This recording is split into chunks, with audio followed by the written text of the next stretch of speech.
Hey, this is Adam Wins, and today I want to talk to you about solutions. All we've been hearing is all the problems of the world, but what about some really, really good solutions? We're going to talk about it next. You are listening to The Winningest with Adam Wins. Intelligent information from those that have achieved the highest levels of success to become the winningest in wellness and wealth, bringing you the winningest from around the globe to help you get to the highest levels of winning to become the winningest in everything you do, leading the way to the winningest to get you the winningest levels in your wellness and wealth. The Winningest with Adam Wins. Hey, it's Adam Wins. So we've had all this talk about all these problems with law enforcement and things of that nature lately. Towns have been burned down, cities have been burned down, business have been looted in my hometown, lots of places around the world. Now, we've seen a lot of the problem, but what we haven't seen is a lot of the solution. So what I'm looking for is big solutions, big ideas, and that's what really has to come from this. We really need to see a lot of change. So with all the technology that's out there, with all the things that we know, let's say the difference between right and wrong, why are we still putting people through a court process? Why are we still putting people through, all these different mechanisms that cost a lot of time, they cost a lot of money, they're not efficient? To incarcerate people, okay, it's $200 billion a year, over $200 billion a year in the United States. Okay, most of this is for crimes where really no harm occurred. Okay, I understand we need law enforcement for major crimes: murder, rape, assault, okay, and major thefts. Okay, that's definitely what we need law enforcement for. There is no question about that. Thank you, law enforcement officers, for handling the murder, the rape, the thefts. Okay, now anything outside of those bounds is strictly a right or wrong type of scenario, which can simply be put into a computer, into a supercomputer, and you're going to be able to see if this action is right, did it cause no harm, or if this action is wrong, if it caused harm.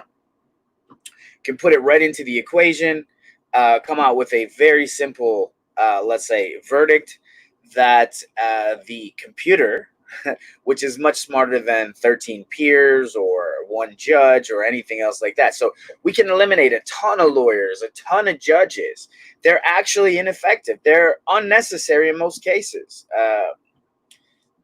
We have an antiquated system in place. Let's put the blockchain with all this Bitcoin and Ethereum and all this crap, put this into something real. Let's see it happen.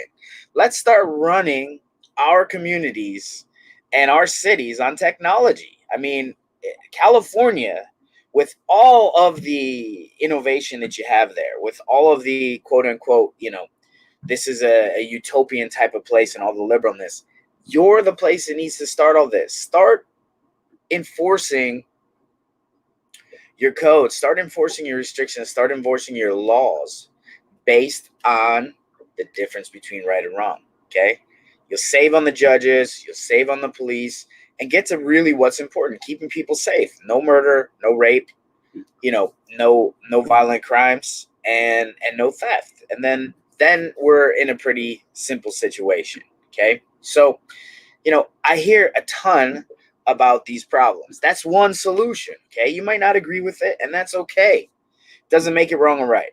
Okay, I believe that it would hurt a lot less people. We got into a discussion the other day, about DUIs and how many people those really hurt. If you look at the numbers, DUIs were something that were created for by the group called Mothers Against Drunk Driving, because they were very emotional about their children being harmed in an alcohol-related accident. The actual facts and figures of before they started imposing strict DUI laws to now, it hasn't saved many lives. It really has been a fail as far as saving lives.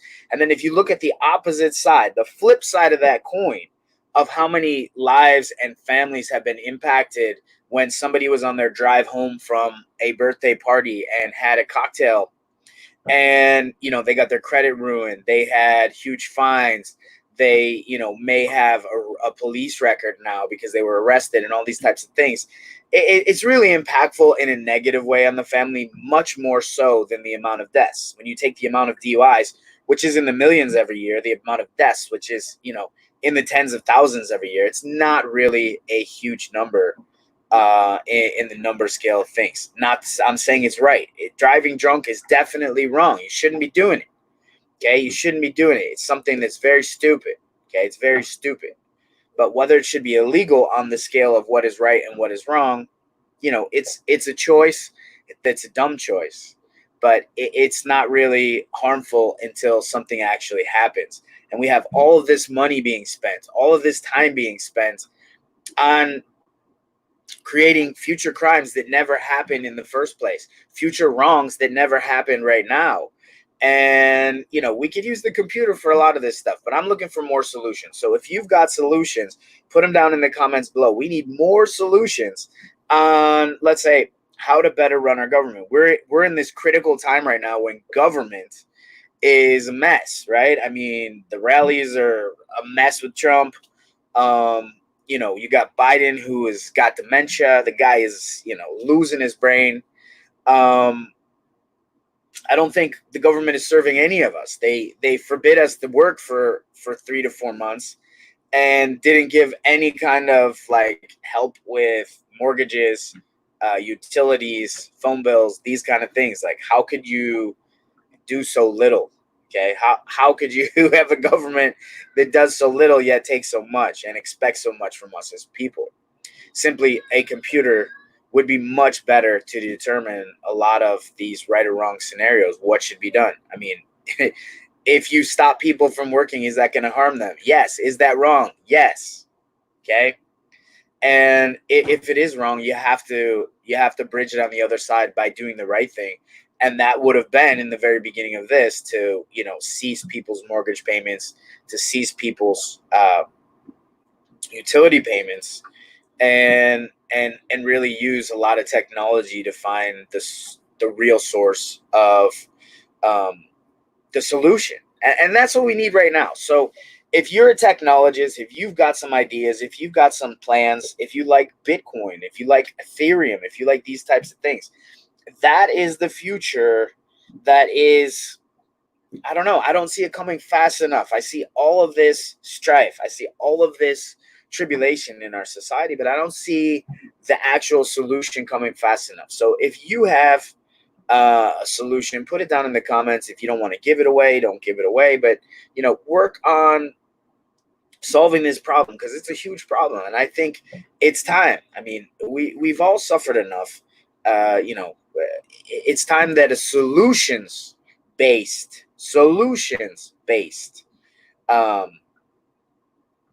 society really comes into play.